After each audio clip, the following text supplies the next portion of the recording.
French fries, hand-spun milkshakes, and sandwiches made fresh to order. All of their ingredients are fresh and prepared daily. This includes their beef, always fresh, never frozen, hand-pattied each and every day. For breakfast, lunch, or dinner, visit any of the 4 locations: Highway 280, Irondale, Gardendale, and Homewood. Follow Next Round Live on Twitter, Instagram, Facebook, and YouTube. The social media team at Next Round Live is dedicated to giving you daily news conferences and practice video from UAB, Alabama, Auburn, and around college football. Follow and compare to the sites you used to visit. You'll also get the latest highlights and news from the Next Round Daily Show. Turn on the notifications so you don't miss a thing. Next Round Live on Twitter, Instagram, Facebook, and YouTube. See more at nextroundlive.com. By now, you guys know how I feel about my fashion. However, did you know that I care about your fashion choices? Cargo shorts are out, flip-flops are only appropriate on the boat, and please throw away that stained t-shirt from college. You may be thinking, EG, that's all I own. What do I do?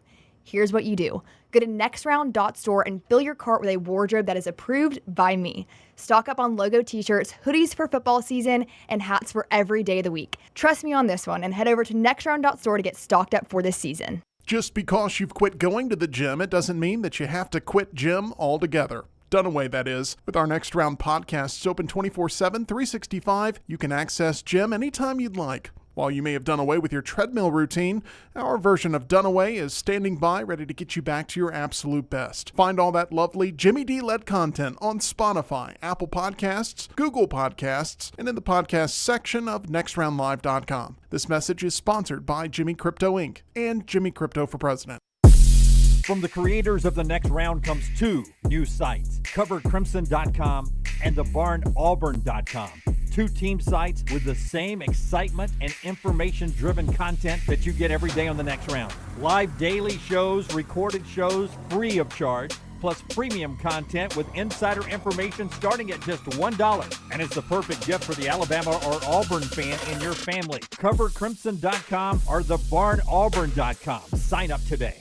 Happy football season. At the Next Round, we strive to make our loyal listeners feel like they're a part of the action all season long. My name is Emily Grace McWhorter, and I do that by bringing you along for any given Saturday in Auburn or Tuscaloosa. From pregame warm-ups, touchdowns that make you feel a part of the play, and everything in between, our goal is to make you feel like you're inside Bryant-Denny or Jordan-Hare. Follow along on our social media at Next Round Live on Instagram, X, and Facebook. Also, check out thebarnauburn.com and covercrimson.com while you're at it. Here's to fall Saturdays. In some places, football is a sport. In Alabama, it's a fine art.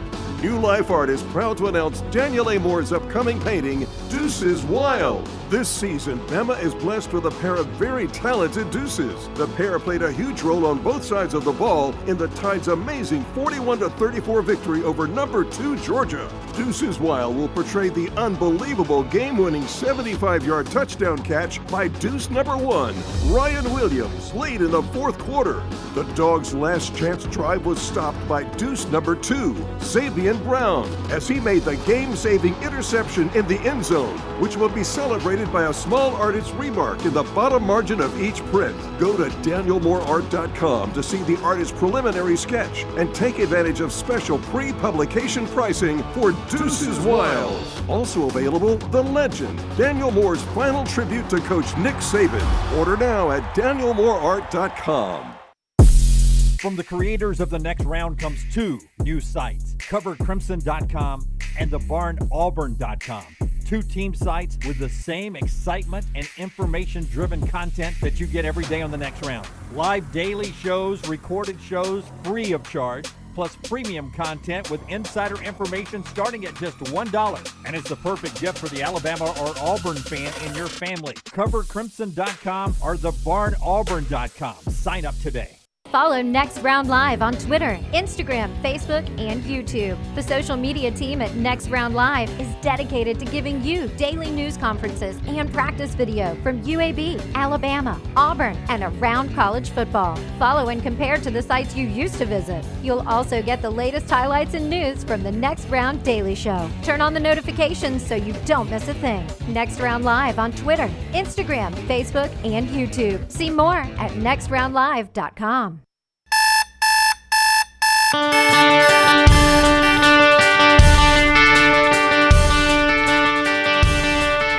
All right. Charlie's the first one in the chat room this morning. He simply says, Jimmy, make it all make sense.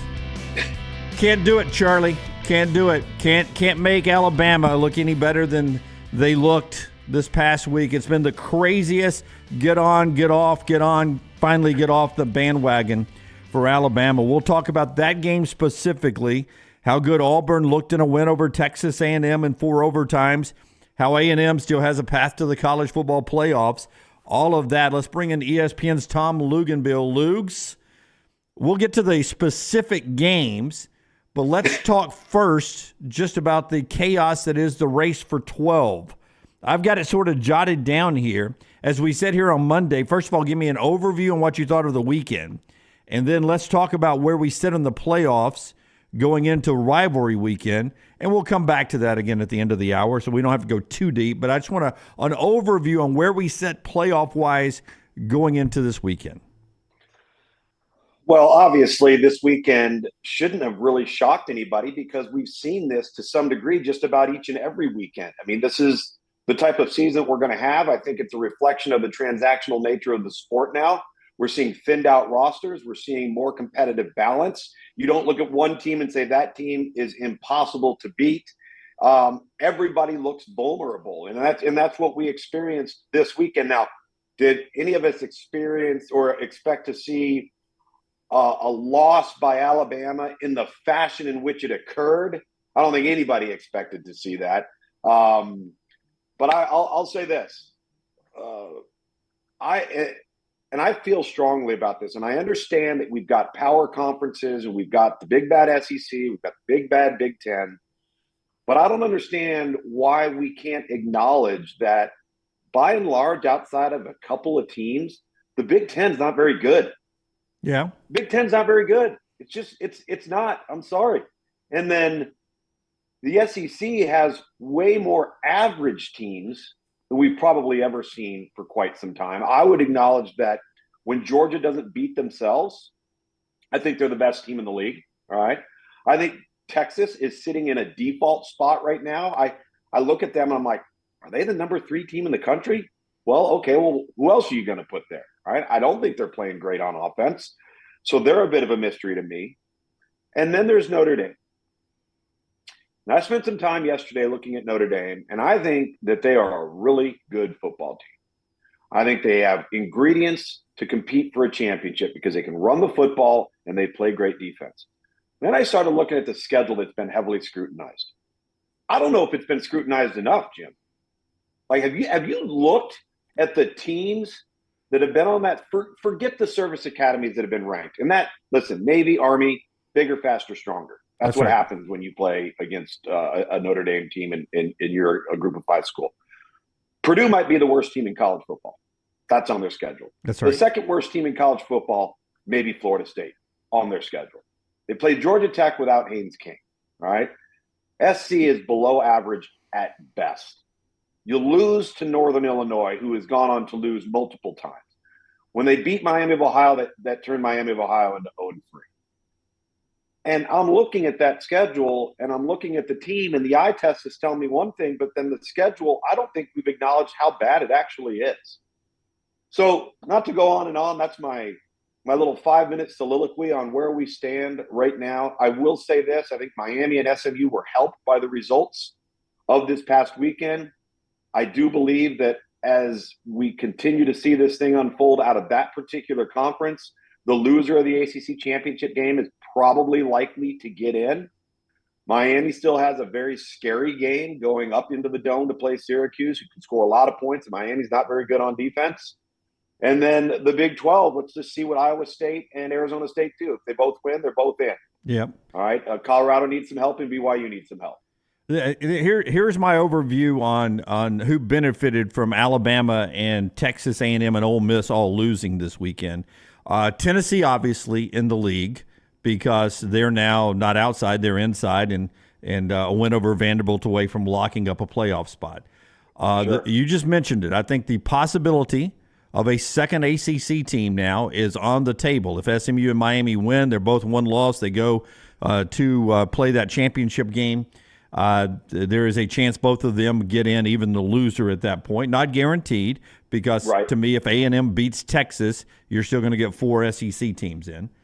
The biggest winner of all probably was Indiana, because the debate of Indiana in, Indiana out probably got watered down a lot by the fact that Alabama, Ole Miss, and Texas A&M all lost after Indiana had lost their game. And at that point, you're like, well, Indiana's only lost one. They probably should stay into the conversation here. So I think Indiana's a big winner too.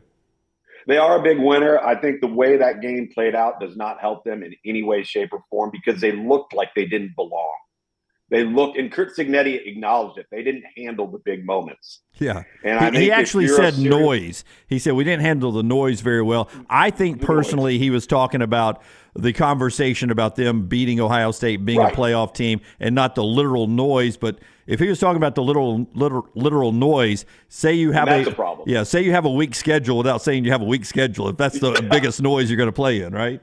No, and you're right. And you and I talk about that all the time, about handling success and handling the noise and the attaboys and the pats on the back. They just looked like they didn't belong on that particular day. I don't know how much weight that will carry with the committee, but you're 100% correct that that with what happened across the rest of the day, maybe it shielded them a little bit. And then there's Ole Miss, and I think the Ole Miss example is something. When you look at the world we're in college football right now, Jim, you push all your chips to the table. You go out and you buy yourself what you think is a championship roster. You put together what you think are the missing ingredients, most notably up front on the defensive side of the ball, to get you over the hump. And here you sit with 3 losses. And so you ask yourself, there never used to be a magic wand. Well, now apparently there is a magic wand. But the magic wand didn't stir up the right mixture, I guess, if you will, because that team to have 3 losses is somewhat inexcusable with the personnel on that team. I know they lost Trey Harris, but they've been playing without Trey Harris for the last few weeks. But I will say this, and I believe I said it to you last Monday, I wasn't surprised at that outcome, because Florida's got a chance to put together some foundational pillars to build one heck of a roster, because that quarterback is in a different class. Yep. And recruiting's picked up a lot. Tom Luginbill of ESPN, we're going to jump into specific results of games and how it impacted everything, including my mindset for the weekend. All that brought to you by our friends at MyBookie, mybookie.ag. Right now, we have a big push on a bonus you get in the casino right now. Get a 300% casino deposit bonus by using the code NEXTROUND. Use the code NEXTROUND at mybookie.ag. Use the QR code on your screen if you're watching us on the video platform. But jump in right now and you get a 300% casino deposit bonus right now. You play blackjack and other great games right there at mybookie.ag. All the great games that continue tonight on Monday Night Football, with a Har Bowl going on tonight with Monday Night Football, and all the great college games going up this Thanksgiving weekend, both basketball and football this weekend. You can play it at MyBookie, mybookie.ag. Sign up right now. Use the promo code NEXTROUND and get that 300% casino deposit bonus. All right, let's start with the most shocking one. Let's just roll through some comments, and then I'll let you jump into the Alabama loss at Oklahoma. Chris says, I'm as pissed off as anyone about Saturday's loss, but it's Iron Bowl week. Got to go get this one. He jumps in with a little positivity. Boy, the Iron Bowl got watered down from half the state this past weekend. Ray says, not mad at the loss, mad at the lack of effort in the must-win game. If I was coaching Milroe, would be on a milk carton right now, would not be back in the lineup for the rest of the season with the one game left. Robert, still in a bit of disbelief that we looked that bad, but good morning to everyone. So let's jump into just how bad Alabama looked. 24-3, they lose to Oklahoma on the road. Milroe was 11 of 26, 164, 3 interceptions. The blocking, the tackling was not great, but the blocking on the offense was horrible. tight end, tackle communications, wide receiver blocking, which has been fairly good this year, was not good. And then Milroe's decision-making. Of all that mess, where do you start looking at Alabama losing to Oklahoma 24-3? So I went back, I watched it. Every time I watch, I jot down little hit chart, little notes of things that are standing out.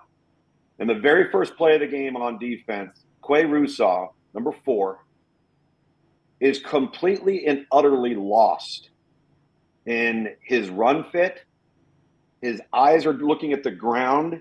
He has no concept of what's coming at him. Looked like he had no practice reps. And it stood out, and I went, whoa, what is going on? All right? That was the first play. Then it flipped over to the offensive side, and I'm watching the opening one here. And the opening play with the quarterback run, and C.J. Dupree completely whiffs on Danny Stutzman. The one guy on that defense you better block, by the way. Yep. He's got him dead to rights in the hole and olays. And next thing you know, Jalen Milroe gets tackled. Next play, they throw it out, drop. Right? Next play, poor vision by Jalen Milroe. They got quarterback run again. If he just sticks his foot in the ground and gets north, instead he tries to scamper out to the outside. He ends up taking a 2-yard loss when he could have just fallen forward. It would have been a first down and a fresh set of downs. And then the next play, drop on 3rd down from Ryan Williams. Ball goes right through his hand. And that is your game from beginning to end in the first 5 plays of the game. And it never stopped snowballing from there. I think the biggest thing, though, as the game went on, that should concern everybody is Alabama had no plan for quarterback run. None. 0. And I started going back, and I said, when was the last time Alabama had to play somebody who could run at quarterback? And it was Lenora Sellers. Well, how many weeks has that been now? Yep. Right? And I know that Jackson Arnold, I think Kirk was right in his assessment of Jackson Arnold being a dual threat, but not a dynamic, Lamar Jackson. I think that's true. But he is a good and capable runner. And it was very clear that they had a game plan that was going to include quarterback run being a hefty part, and Alabama had no answers for it. And the moment that happens and you don't have a hat in the box to account for that, you can't defend it. You don't have enough bodies. And I think that was the thing that startled me the most watching them defensively. But you've coached football, and you've played it. How many quarterback runs until you're able to make that adjustment in game? That's not something you shouldn't be able to adjust to in game, right? No, it should not be something you shouldn't adjust to. My question that I would ask is, how much had Oklahoma truly been putting a bunch of quarterback run on film when Michael Hawkins wasn't the quarterback? Okay. Had they done much of that? Was Alabama not anticipating much of that? Maybe you have, a zone read or an RPO, the quarterback keeps it. But this was quarterback counter, quarterback power, quarterback lead, just about everything that you could come up with. And essentially what you end up having to do is you have to get out of a 2-safety look on the top end, and you got to bring somebody back down inside, and it's going to put you in man-to-man, and it's likely going to put you in a single high safety position because you got to add a guy. So is it a difficult adjustment? No. But if they're throwing a bunch of stuff at you that maybe you weren't prepared for, and I can't imagine they weren't prepared for it, then it's going to be problematic. And there was clearly not an answer through 4 quarters. Yeah, Oklahoma had a bye, so they could put in some new, counter options and all that kind of stuff that they wanted to. But to me, in something, I know quarterback run is not simple, and I know quarterback, halfback running, tandem options, decisions, reads, and all that, not simple, but it's something you practice in football. You've used it at some point this year, specifically against Vandy. To me, as a layman sitting at home with no X's and O's background, it looked like Brent Venables said, talent-wise, we're closer to Vanderbilt on offense with all of our wide receiver injuries than we are to anybody else Alabama's played. Let's look at what Vanderbilt did against them, and let's do a little bit of that. And Jackson Arnold put on his Diego Pavia outfit for Halloween and went out there and Diego Pavia'd Alabama to death on Saturday night. This is what it looked like to me. If you'd put them in black and gold, I'd said, man, I'm watching the Vandy game again. Yeah, it's a great assessment, and you're not wrong, and that's exactly what it felt like. And again, that was how long ago now? So you sit there and you start to look at, you're playing defense, you're playing your defense, and you're never having to account for that quarterback doing anything but being in one spot. And if he's going to be doing anything, he's going to be throwing it, not running it. And they could not get out of that mode of operation. I'm going to ask one more thing, and then we'll move on to other teams that are in the playoff hunt as well. Nick Saban was the no fun police. I'll be honest. I mean, he beat you down, 24-hour rule. Sure. He'd get pissed off at you if you were not having enough fun in winning, right? If you look like a robot and you just beat, random, South Carolina back in the day or whomever, he'd be like, man, the fun's in the winning. We should celebrate the ride. But then if you were having too much fun, he'd put his finger on you and said, man, let's get back to work. He was the no fun police. Yeah. But this team has been horrible at handling success. Yes. How much of that is the possibility of a new group of coaches coming in and doing it differently than Nick Saban? I'm not saying it's not the right way to do it. Kalen DeBoer has won a ton of college football games. Mm-hmm. It's just different, and I don't know if these guys, without the oppressor leading them, has handled success well at all. I would agree that this has been a team that has been loose to the point that it has bled into undisciplined play, sloppiness. There seems to be a lack of attention to detail, which was something that was a staple of this Alabama program. Now, every program, every team, and for most places, it's not 17 years. It could be 3 years. It could be 6 years. It could be 4 years, what have you. When you go through a transition and you have a bunch of new people in the building and you have a bunch of new faces and you have the transfer portal and there's a different approach and a different way of doing things, nobody really knows how people are going to react to that. People meaning, how are the players going to react to that? What are they going to push, and are they going to press? Are they going to try to test this coaching staff, see what they can get away with, see what's allowed, what's not allowed? Just like a kid's going to do that you're trying to raise, and they're going to push your buttons. And I think we've seen some of that from Alabama. I think we've seen some of that from their players. The way Nick Saban ran it, and the iron fist and the don't you dare step over the line, I kind of feel like when those teams got to game day, the game was the easy part. And I'm not so sure that that's necessarily the case with this particular group. While they're figuring out who they are, how they're going to be handled, how they're going to be disciplined, all of those sorts of things are probably vastly different, and it's having an impact on the roster. Listen, those of you that are watching, give us a thumbs up. Tell people about us here on Monday Morning Live. A couple of more shows after Rivalry Weekend and after the championship game weekend and Selection Sunday. All that coming up in the immediate future here on the show. Tom Luginbill of ESPN. We're brought to you by our friends at Gutter Cap. Get those gutters cleaned one more time and then never, ever, ever, ever worry about them again. Our friends at Gutter Cap, guttercapbirmingham.com, the website there. You can jump in and get 45% off the retail price. And this graphic right here shows you the 45% off for the retail price. Free estimates right there. Cap it, don't snap it. Get that phone number, 205-823-2212. 823-2212, guttercapbirmingham.com. Chris Stewart, always thankful for you guys in your business. If you don't have your home capped with Gutter Cap, get that as maybe a great gift to yourself and to your home this holiday season, guttercapbirmingham.com.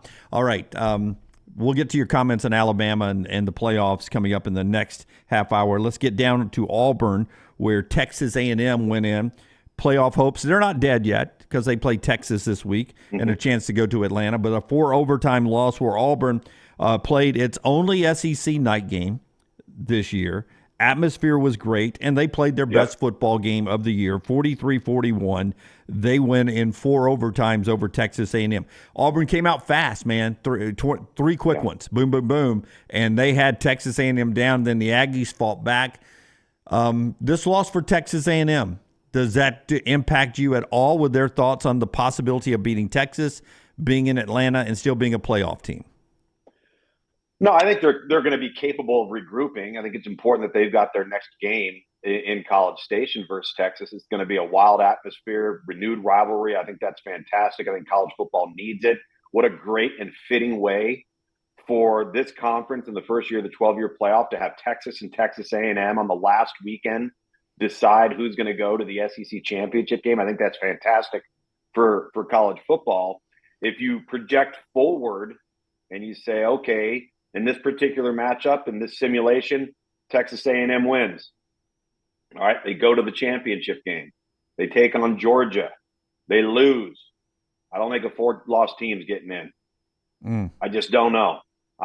If they do, and another couple of 2-loss teams are looming there that didn't play in their championship game, there's going to be a huge debate, I think, nationally and within the committee room. But I think they can regroup. This is what we've seen though from Texas A&M. I feel like all year long they can look really, really good, and then they look, I don't want to say pedestrian, but beatable. They look like everybody else. They've got warts. And at night in Jordan-Hare, as you mentioned, tough place to play, and it was loud and it was raucous. And for the first time this year, and I think at home, Auburn's had 2 double-digit leads at home, lost both of them, and were able to hang on here and continue to battle and compete, most notably because they didn't really beat themselves. That's right. Which has been the reoccurring theme for this football team. And I also think, Jim, it's very clear that this offense should have been and needs to be driven through number 27 and number 8. I mean, those are the 2 factors that over the last couple of weeks, most haven't had a big answer for if they choose to make it a point of emphasis on offense, and they did. Yeah, that does leave your head scratching why from day one it wasn't all Jarquez and Cam at running back and receiver getting all the targets every other play. Offense, there's a lot to look at, but usually in a 43-41 game, I would not say this, but I thought Auburn's defense was fantastic. And the one stat I bring up why I think Auburn's defense was fantastic, Marcel Reed, 21 carries, 66 rushing yards. Marcel lit up LSU in the second half. He's the difference when he's the quarterback, A&M, with his legs, and Auburn never let his legs become the biggest factor in the game. That's why DJ Durkin got a game ball for me. Yeah, I'm totally with you. And 7 tackles for loss. All right, so now Auburn is playing with A&M behind the chains. All right, with A&M in 2nd and long and 3rd and long. I thought Jalen McLeod was a one-man wrecking crew. Jaron Thompson was another one that had a fantastic outing. Mausi, the linebacker, a sack, a tackle for loss. I thought he was fantastic. This was a line of scrimmage controlled game, and you're right. There are points because there are athletes, and you have the ability to make plays in space and make plays on contested matchups, and you're going and points are going to be created. But when it came back down to it, I'm with you. I thought it was a really good plan. I thought that maybe if there was one thing that was a difference between Auburn's defense and Alabama's defense this last weekend, I thought there was a much better effort and emphasis on behalf of Auburn.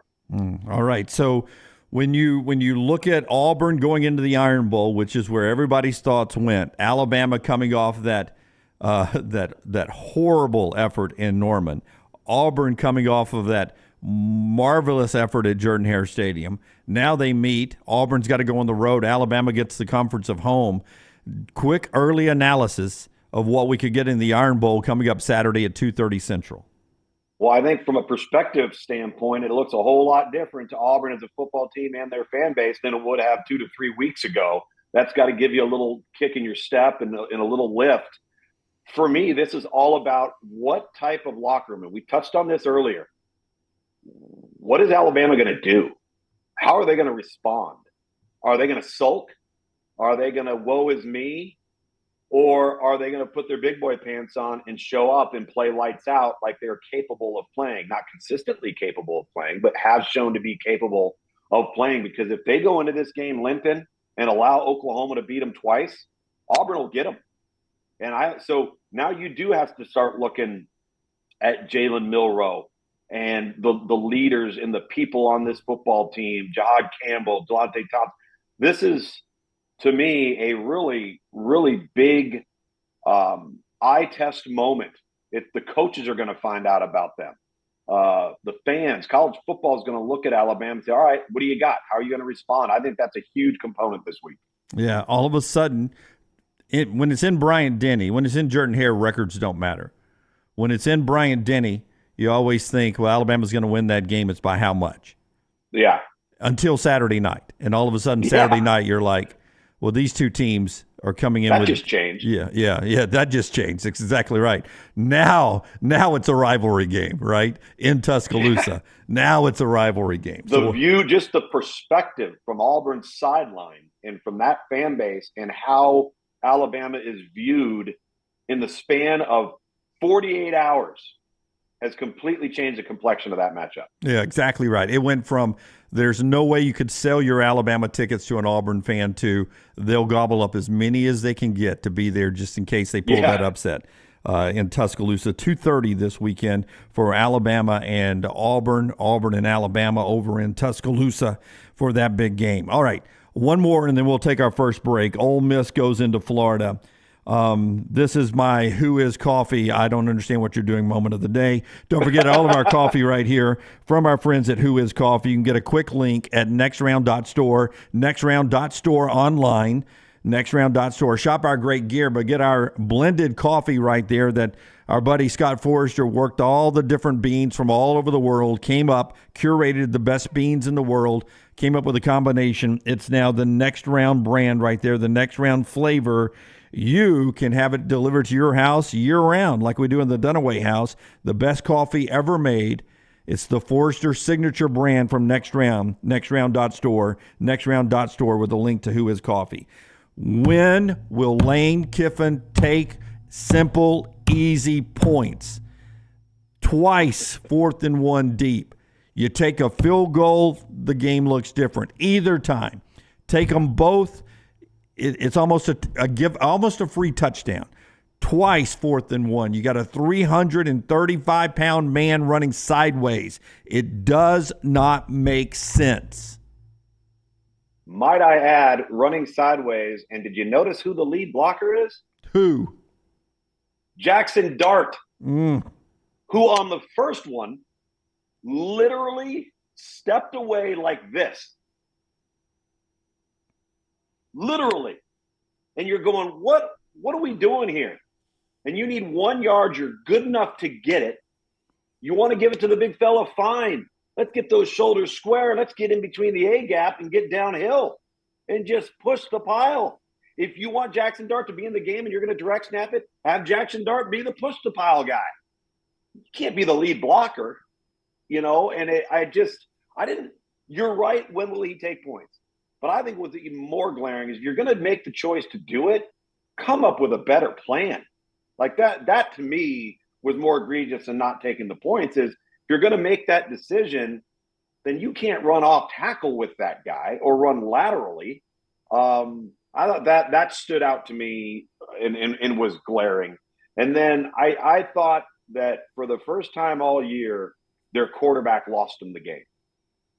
And that hasn't happened much with Jackson Dart. He's been very efficient, very effective. In fact, coming into this game, the two highest, most efficient graded quarterbacks in all of college football was Jackson Dart, number 1, and Curtis Rourke, number 2. That didn't play out very well this past weekend. All right, it did not. I don't want to leave Lane, though, here because I thought he coached such a mature game in the win over Georgia. And we talked about it on this show. I was like, God, I'm so proud of Lane because that was a mature coaching job where he didn't do anything silly. He just simply took points. And it was textbook. It was textbook. Any great coach, you just go down. We didn't get a first down there. Let's take these 3 points. Give me 3 points here. Let's take these and go back to the fight because we're the better team. You're the better team.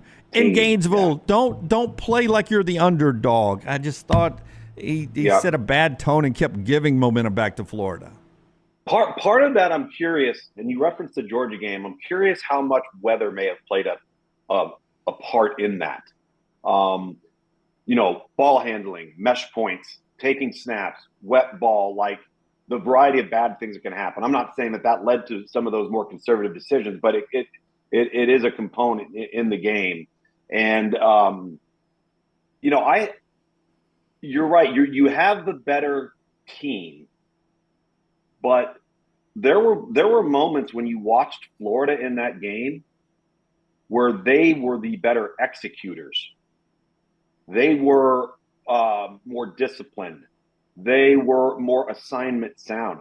I thought their run game plan was fantastic. And that for a team in the defensive front that is a handful, which Ole Miss is, and you look at how far Florida has come up front on both sides of the ball since those first 2 weeks of the season, they just played better than Ole Miss. Yeah. They did. And as I mentioned in our first 15 minutes, that quarterback he's on another level, and they've got a chance to build upon him. But that just uber disappointing in this Ole Miss football team to have the talent that they went and invested in not play to a championship level. Blake says, I think Lane was trying to go for style points and it backfired there. And when you say style points, not for moving up the rankings, just to win the Lane Kiffin way. And I do think that occasionally gets in his way sometimes of being such an innovator when it comes to offensive football.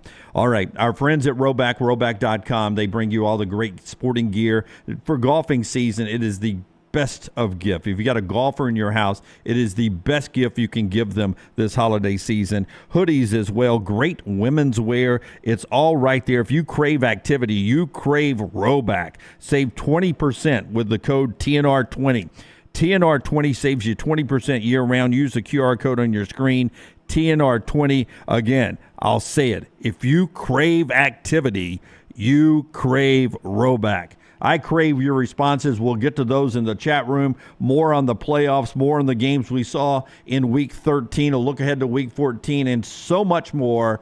As we head to break here, congratulations to our buddy Matt Rule and Coach Sat and everyone out in Norman, Oklahoma. Give them a salute. I saw you tip of the hat there, Luginbill. Nebraska gets the win. They are bowl eligible again. It's not the giant step forward that Coach Rule wanted in Lincoln, but it is a step forward. Good job, Huskers. We're back in a moment on Monday Morning Live. Follow LT on Twitter at @TheLanceTaylor.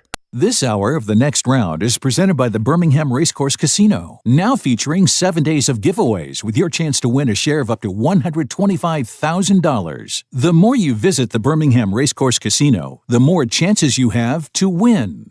Hey, Lance Taylor from The Next Round to tell you about one of our favorite places for breakfast, lunch, and dinner. That is Hamburger Heaven since 1982. Hamburger Heaven has been serving Birmingham's best hamburgers, cheeseburgers, French fries, hand-spun milkshakes, and sandwiches made fresh to order. All of their ingredients are fresh and prepared daily. This includes their beef, always fresh, never frozen, hand-pattied each and every day. For breakfast, lunch, or dinner, visit any of the 4 locations, Highway 280, Irondale, Gardendale, and Homewood.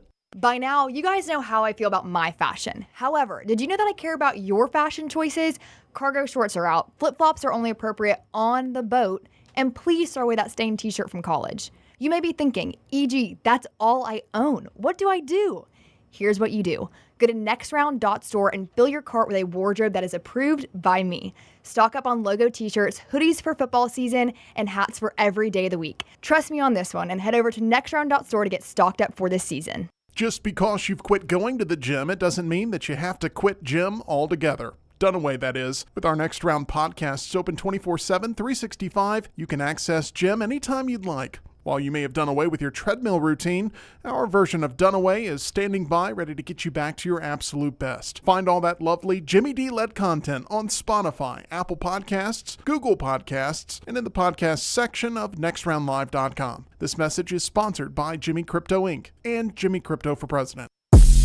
From the creators of The Next Round comes 2 new sites, CoverCrimson.com and TheBarnAuburn.com.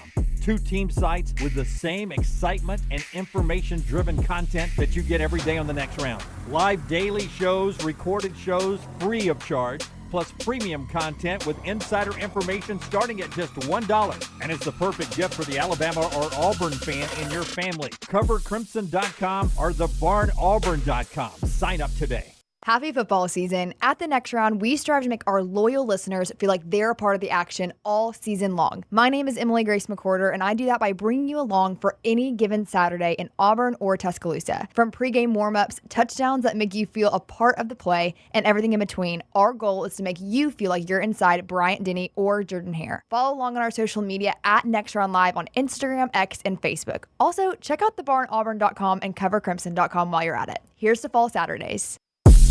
From the creators of the Next Round comes 2 new sites, CoverCrimson.com and thebarnauburn.com. 2 team sites with the same excitement and information-driven content that you get every day on the Next Round. Live daily shows, recorded shows, free of charge, plus premium content with insider information starting at just $1. And it's the perfect gift for the Alabama or Auburn fan in your family. CoverCrimson.com or thebarnauburn.com. Sign up today.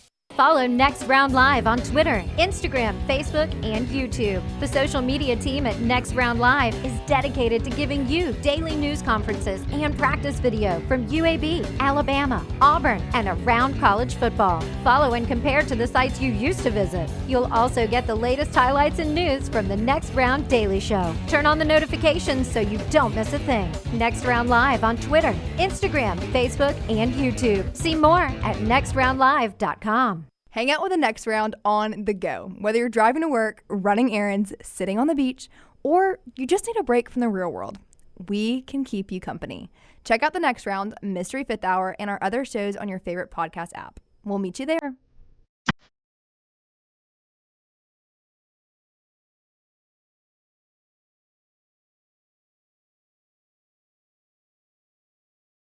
Back with you on Monday Morning Live, Tom Luginbill, ESPN's Tom Luginbill with us, as he is every Monday, brought to you by our friends at MyBookie, mybookie.ag, promo code next round. That 300% deposit bonus inside the casino there, where you can play a lot of the great fun games with our friends at mybookie.ag. Get their 300% casino deposit bonus by using the promo code next round. No space, just next round smashed together there at mybookie.ag. QR code right now on your screen if you're watching us on the video platforms. If you're listening to us on the audio platforms on the drive in, it's okay. 2 hands on the steering wheel, 10 and 2, and just when you get to a safe place, mybookie.ag. Mybookie.ag, all the great gambling, betting, and the wagering that you can do on sporting events, but also a little casino fun there. Get a 300% casino deposit bonus right now. Promo code next round with our friends at MyBookie. MyBookie.ag, promo code next round. Okay, quickly around some other games, and then we'll get to the chats and talk playoffs. James Franklin, Penn State, fake punt on your own 34-yard line. He drains the final 6 minutes. 3 times he went for it on 4th and 1 to escape Minnesota 26-25. Gutsy call, but he knew he didn't want to give the ball back to Minnesota, right? Yeah, you don't want to give the ball back to a 6-5 team. I mean, again, to further my point of the first few minutes when you asked for my assessment, that conference to me, I think is very disappointing this year. And, they've had some teams do what teams in the ACC like NC State and Virginia Tech have done when it comes to just completely underwhelming. And do I think Penn State's a really good football team? Yeah, I do. Do I think they're an elite football team? No. But you have to slot them somewhere. They did play an Ohio State team. They played them at home. They could not beat them at home. And to be honest with you, it was their own fault, because if they had any sort of red zone plan in that game, they probably beat Ohio State by 10 points, if not a little bit more. And so they've missed those opportunities to prove their worth against really good teams, and then just continue to win on talent alone, maybe some risk, taking some chances against teams that they shouldn't have to take chances on. Yep. The Big 12 is chaos after this weekend. Here's your scenario for the Big 12 championship game. Right now, you have Arizona State, Iowa State, BYU, and Colorado, and about 9 teams with a scenario that could get them to the Big 12 championship game. But those 4 are tied for first, and as fate would have it, none of them play each other. So there's a number of scenarios that could get 9 different teams into the Big 12 championship game. But the simple path is an Arizona State win and an Iowa State win, and they play each other.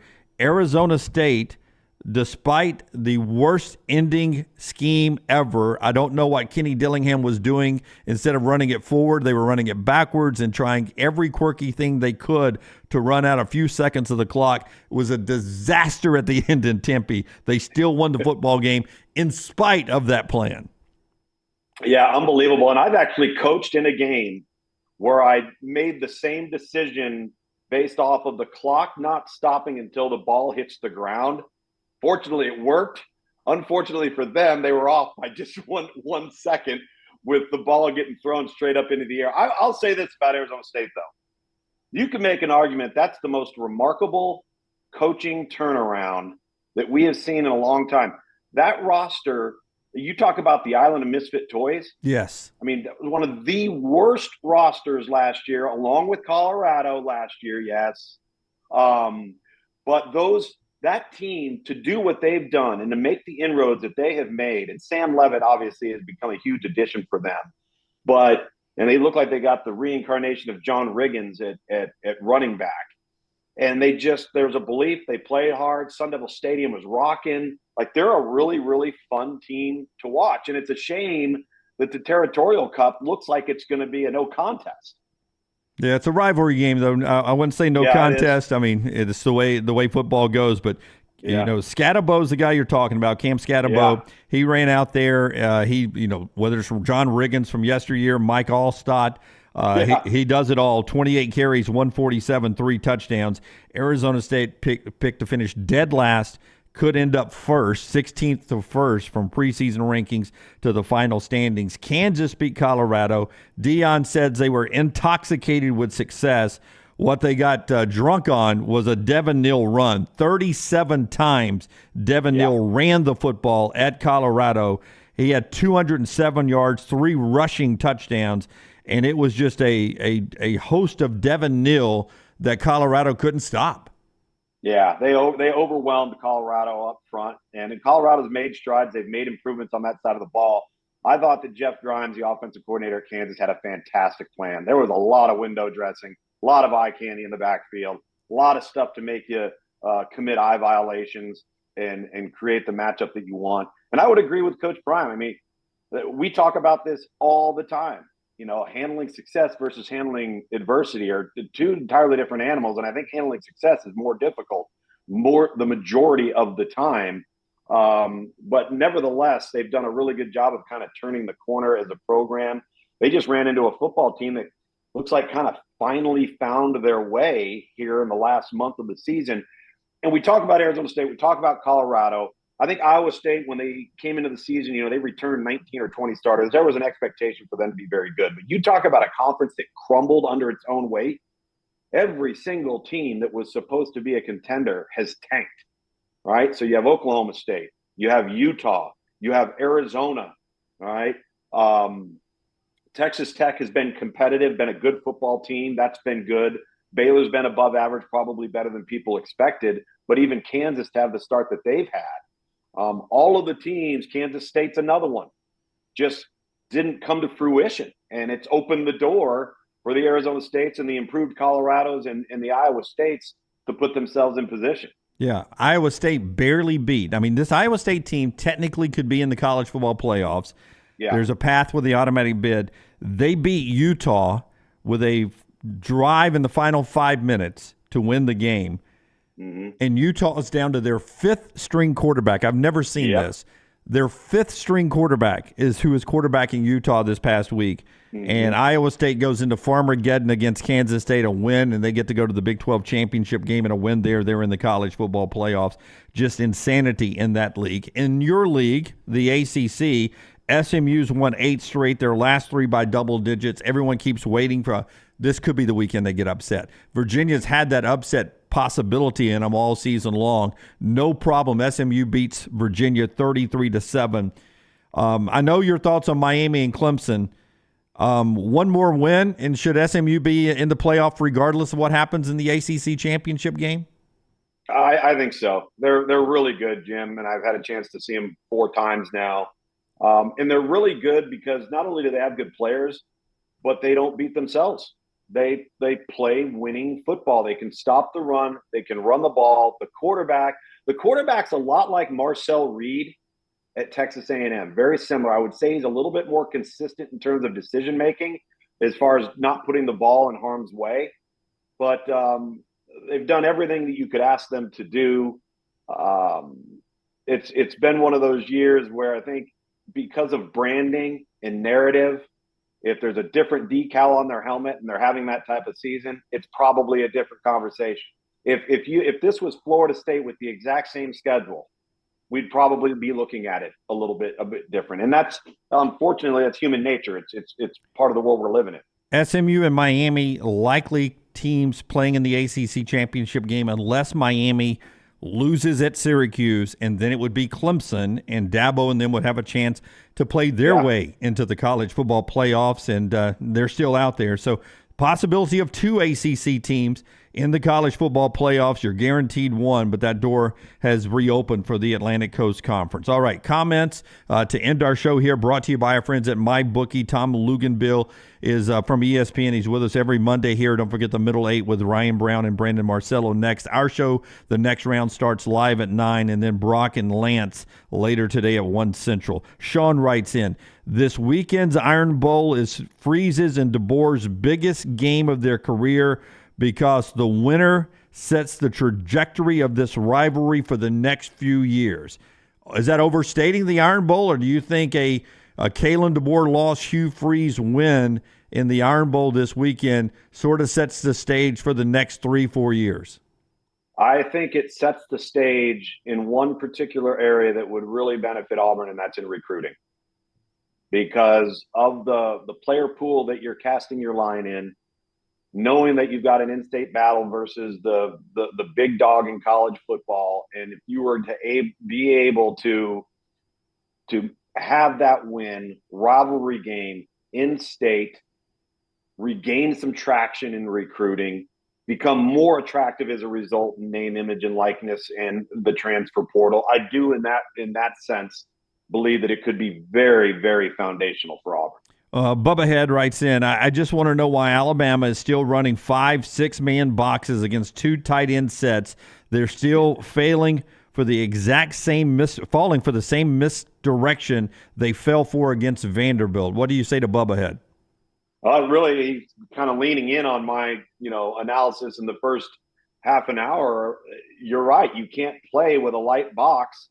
And not so much against the 12 personnel or some of that stuff. Yeah, that's important. That depends on what personnel you have on the field in terms of, are you in base, are you in nickel, are you in dime, what have you. But it's not being in a position to have the actual numbers to equate evenly to be able to hold up in the box. I think that's more alarming than anything else. Chris says, who knows about Alabama this weekend? They've been so good at times, so bad at others. Who knows which one shows up? As a former coach, do you ever get a real good feeling on which team you think will show up, or is it a total surprise for you in a situation like what Kalen DeBoer is facing? I think when you start to try to get a sense of that, when you have that first meeting after the loss and those guys are coming into the room and you're reading body language, you're reading temperament, you're having real strong conversations with your athletic training staff, your strength and conditioning staff. Was somebody late for treatment? Did somebody miss a workout? You get on the field for the first time. What's your energy like? What's your attention to detail like? I think that's where you're trying to gauge and formulate, all right, are we past what just happened and have we moved on from it? Or is it lingering? And how do we get it? How do we flush it and get it out of the system? Because you cannot allow Oklahoma to beat you twice. Robert says, listen, all the talk about the defense, play calling and Milroe were horrendous in this. Yeah. I was scratching my head on the play calling a little bit at times. Yeah, but I think play calling too is if there's execution post play call, then you don't question the play calling. I didn't think they executed very well in any phase offensively. I mentioned some of the missed blocks and missed opportunities, dropped passes. It was a multitude of things offensively. And like I said, it started in the first 5 plays of the game, and that told the tale for the entire rest of the 4 quarters. Several people asking this question. You know X's and O's better than me, so I'll let you answer it. Does Auburn have the personnel to run those type of plays that Oklahoma just ran with Robinson and Jackson Arnold? Can Peyton Thorne be Jackson Arnold, and can Jarquez be Xavier Robinson? That depends on whether or not Hugh Freeze decides to take that approach and become more quarterback centric. You know, you've got 27 sitting right next to him. Could you get into some of that stuff and wildcat it? Absolutely, you could do that, because now you want to talk about getting into some of the 12 personnel stuff, and you split Peyton Thorne out a little bit and then set Jarquez Hunter back there, and you still have to require an extra hat because the direct snap's the ball carrier. So, yes, I think there's a way of getting to that.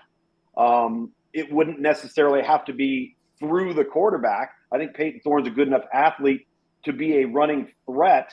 He's not going to be a dynamic running threat. I don't know if he would necessarily be Jackson Arnold, but you could get to the same result by forcing Alabama to commit an extra body to the box, even if you chose not to use the quarterback in doing it. Very similar to what we saw from when Gus Malzahn was at Arkansas and Mitch Mustaine was the quarterback in 2006, and they had Felix Jones and Darren McFadden, and they would just split Mitch Mustaine out there, and the next thing you know, it's the Wildcat offense. I do think that would be a really good wrinkle this week. Bob says, I think Jarquez Hunter will get 30 carries in this game. You might. He probably should. Well, hey, if they sit there, how they get to it could be creative. If they sit there with 6 in the box all day long, why not, right? If Peyton Thorne walks up to the line of scrimmage and he sees 2 high safeties on the hashes, all right, that's going to tell you real quickly what the initial pre-snap decision is on behalf of Alabama on defense. Now that picture can change, obviously, and you can move people and change the picture post snap. But if that indicator is what they start off with, expect a heavy dose of run. All right, I got a couple of questions from you. We appreciate the chat room. You're always so active. Got a couple of questions of my own to wrap up the show. Final 4 minutes here, brought to you by our friends at MyBookie, mybookie.ag. Promo code next round. Don't forget, 300% casino bonus right now. MyBookie.ag, promo code next round. Go when you're not making a sports wager. Go enjoy great casino time right there. 300% casino deposit bonus using next round as the promo code. MyBookie.ag, mybookie.ag. What if Notre Dame loses to USC? Still in or not in? I would not put them in. I think they would be in. I would not put them in. And I go back to, you really got to re-examine that schedule. And I listen, I have tremendous respect for what the service academies have done. They've done it versus a group of 5 schedule. We've seen what the result is now twice. Bigger, faster, stronger always wins, especially if you don't screw it up. But there are, I would say, half the teams on Notre Dame's schedule, Army and Navy would beat. Let me just paint one scenario for you here. Well, it's not one scenario. There's several games involved, but it's not too complicated. Georgia beats Georgia Tech. Alabama beats Auburn. Vandy beats Tennessee. Texas beats Texas A&M. And South Carolina beats Clemson. Do you consider South Carolina for an at-large playoff bid? I'm glad you asked this question, because I think outside of Georgia, South Carolina is playing the best football in the entire league, regardless of ranking. Playing the best football, peaking at the right time, hot, can run the ball, quarterbacks developing in the passing game. They can stop the run and they can rush the passer. I think they're a really scary football team. It's unfortunate that Lenora Sellers got hurt in the LSU game, because I think they would have won that game with him as opposed to Robbie Ashford. We'd be having a different conversation. I think they're really good. And for the first time in quite some time, the Clemson-South Carolina game is going to be – that thing could be a barn burner. Yeah, I think Forrester was telling me Clemson minus 2.5 is the betting favorite there. That's the logo. And listen, you know, we've seen Clemson vulnerable, and then we've seen Clemson really, really good. Which one shows up? Okay, I got about 45 seconds for you. Bryce Underwood flipping from LSU to Michigan means what for Michigan and for LSU? You better not be a bust, because this is the world we've now entered into. And if those numbers are anywhere near what people are reporting them to be, $10.5 million for a 17-year-old kid that hasn't played a single snap of college football, what are we doing? Like, what are we doing? I'm sorry. This is not what this should be. That's not what anybody intended. I have no problem with player compensation. I just believe that it's got to be earned. Okay. This is not supposed to be directed towards recruiting, and this is the world we're living in now. It's great for Michigan if it pans out, right? There's now tremendous pressure on that kid. And what does LSU do from here? They're going to have to go find a replacement. All right, Tom Luginbill there. Here's your homework, Lugs, for our Monday show next week. How concerned should I be if I'm an Alabama fan about portal exits? Think about it all week. Let me know next week after we see the Iron Bowl. He's Tom Luginbill of ESPN. This is Monday Morning Live. Thank you for being with us. We'll see you at 9 Central with the next round. Middle eight's up next.